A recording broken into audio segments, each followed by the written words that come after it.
Pangulo Ferdinand Romualdez Marcos Jr.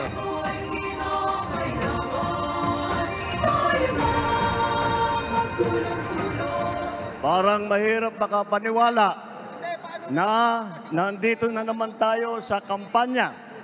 Napakabilis ng panahon, napakabilis ng pagdaan ng 3 taon na akala natin ay magiging mas matagal. Ngunit nandito nga tayo sa darating na halalan sa Mayo.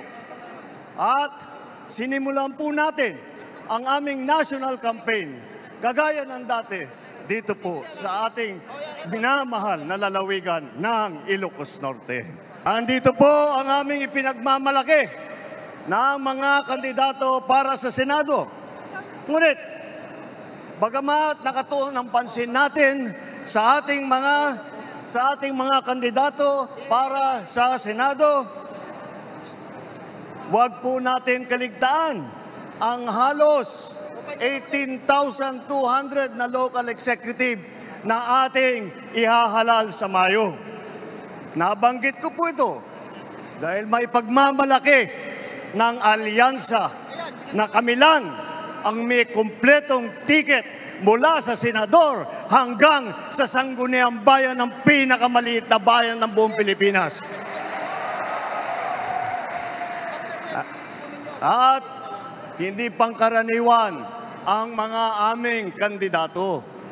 Hindi po kagaya ng mga nakikita natin sa mga iba't ibang partido. Hirap na hirap makakuha ng kanilang mga miyembro. Ang aming pong ipinagmamalaki at pinaglalaban ay subok na at matagal nang nagseserbisyo sa publiko. Dito po, buo kami. Hindi lamang buo sa numero, ngunit buo ang loob para ipaglaban ang kapakanan ng bawat Pilipino at ang buong Pilipinas. Kung kilatisin natin ng isa-isa, napakatingkad ng ating kakayahan, ng kanilang kakayahan at ang mga pambato para sa pagbabago.